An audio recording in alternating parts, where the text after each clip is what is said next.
We got Tom Cruise running through another city in an attempt to stop some bad people. Come on, it's Mission Impossible Dead Reckoning Part 1. It is an action extravaganza, but it isn't going to dominate the summer like Cruise's previous film. Ethan Hunt and his IMF team must track down a dangerous weapon before it falls into the wrong hands. So for this entry in the Mission Impossible storyline, the threat is a brand new story. So even if you've never seen any of the previous films in the franchise, you can get on board with this one and understand what's going on. That being said, you won't have some of the emotional attachment to certain characters or feel some of the nuanced interactions that began within previous films.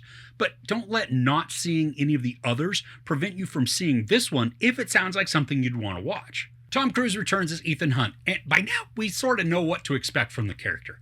He's going to buck the system and ignore most of the authority above him while risking life and limb to stop some nefarious and dangerous plan that will inevitably cause a great deal of harm if allowed to continue. And by now, he's almost immortal. We've seen stunt after stunt where Cruise's Hunt should not survive something, and yet he continues to defy death, which in turn makes for a riveting and breathtaking watch. Dead Reckoning is no different. There is stunt after stunt and action sequence after action sequence that not only keep the momentum and urgency of the story at the forefront, but also they seem to get more and more intense.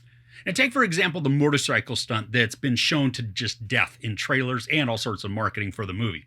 While it's wildly impressive and seriously awe-inspiring, it's not the craziest or most harrowing scene. I mean, that scene is shot beautifully, and the use of natural sound during it had my entire audience gasping quietly. And we're shown chases throughout city streets, along narrow corridors, through crowded interiors, and all through moving settings. And the story does allow us to catch our breath every now and then, but it's brief, and then we're right back into the fray. And that could sound like it's too much action and excitement, but it's really the perfect mixture, with breaks at the appropriate times that also allow for shifting story exposition that continues the narrative as well as the emotional investment in the characters. And speaking of characters, there are some absolute standouts in this. Obviously, there's Cruise, and we have both Simon Pegg and Ving Rhames returning. And I love their interactions, their comedic timing, snarky remarks, and really just the general presence within the story.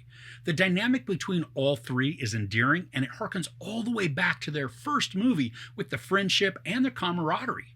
But then we have some new additions that really do need to be talked about. Now first, there's Hayley Atwell. She is a powerhouse in this, playing someone who's somewhat capable of the tasks that are put before her, but she's also an everywoman. She's got a certain naivete to the character. I mean, she knows what she's getting involved in, sort of, but the way she creates and executes her character makes her sympathetic and also a badass. She has amazing chemistry with Cruise, and their interactions are hilarious, touching, emotionally engaging, and then endearing. And they have wonderful timing, and they feed off of each other's performances to create a very believable pairing. And the more Atwell was on the screen, the more I was enjoying her character. She brings both skepticism and spirit, creating a cheerworthy character. Then there's Pom Klementieff, and it's a bit strange seeing her without tentacles coming out of her head, but here she is a ruthless and deadly force. For so much of her performance, she doesn't utter a word, but she does give us wildly unhinged facial expressions and psychotic screams and laughs. And she gets to showcase some excellent fighting skills too, with choreography that is quick, powerful, and gasp-inducing. But I also love the depth of her character. While she's used as a fighting tool, she also has a side to her that comes out in an unexpected way, and it's awesome to see her range displayed. Now, I thought she was not only formidable, but also captivating to watch as she chased down her prey with an intensity that was just nothing short of feral. Now, Esai Morales plays the main villain, and he's so smarmy and smooth. I mean, just a disgusting person, but one that is entrancing to watch because of his suave confidence. Now, I don't think he's the best villain in the franchise. I think that's really safe for Philip Seymour Hoffman, but Morales brings such an air to the character that it's hard not to be enamored with the dude. I love the extreme patience and cockiness that he displays. It's frustrating and maddening, but there's also that portion of menace that comes across, making him a sort of wild card in his actions. Now, Vanessa Kirby returns as the White Widow, and I just love the detached cruelty that she possesses. She's smooth and suave, just like Morales, but they also share in their hubris. But Kirby gets to have some physical moments in this that are included for some slight comedic relief. And it's not out of character at all, and it fits perfectly within the scene. But she gets to be just a little different than we normally see the character, and it's fun to watch the actress just accept that challenge with abandon. Also returning is for Rebecca Ferguson, and she continues to kick massive butt. She gets some incredible action sequences, but then also gets to showcase how effective she is in emoting solely through her eyes.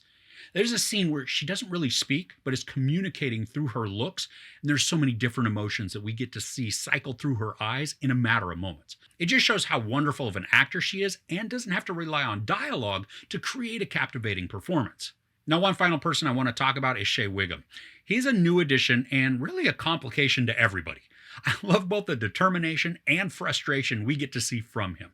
Now, sometimes there are a lot of plot conveniences that put him in the right place at the right time, but because he's fun to watch, and because the story as a whole is so captivating, I'm fine with minor story conveniences that allow the narrative to just continue unencumbered and moving.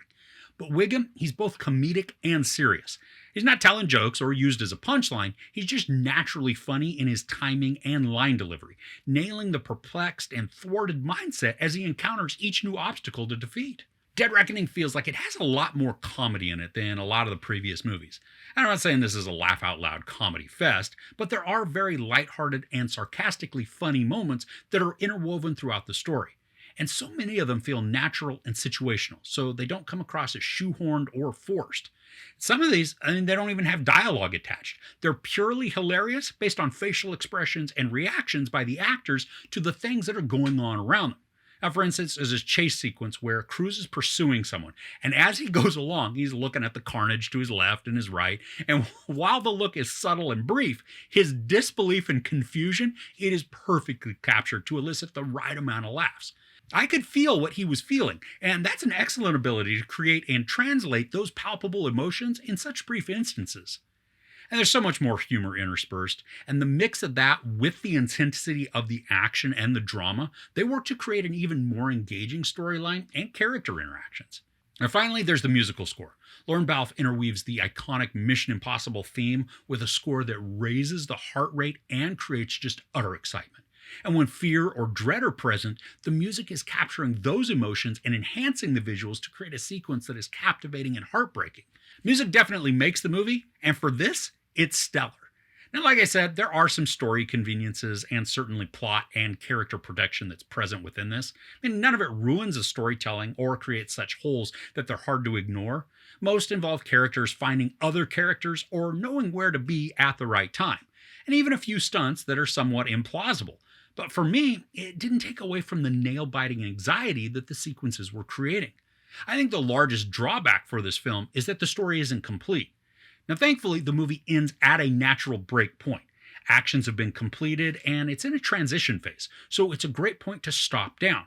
There's no cliffhanger with a shot being interrupted mid-action, so when the movie ends, it's satisfying, even though I could have sat for much longer and kept going with the story. And that's something else. The movie's 2 hours and 43 minutes. I never felt the time. The pacing is such that it continues the momentum and the urgency, even when the story is taking a break from the action. Overall, this is one of the most exciting and energetic movies I've seen in a while. The action is captured expertly, placing audiences in the middle of a fray to experience the anxiety and danger while also witnessing breathtaking stunts. The story is relevant for today, and while it may feel a little preachy in spots, the race to stop the impending doom is palpable and engaging. Tom Cruise once again proves he can deliver a thrilling blockbuster movie that has all the heart, action, and comedy that audiences go to the cinema to experience. This is certainly going to be a movie that I watch over and over as I impatiently wait for Dead Reckoning Part 2. There's no sex or nudity, a lot of profanity, and just a ton of violence. I give Mission Impossible Dead Reckoning Part 1 5 out of 5 couches.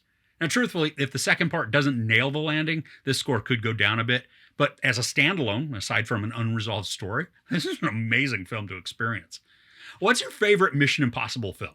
For me, there's a battle between 3, 4, 5, and 7. But let me know yours in the comments below.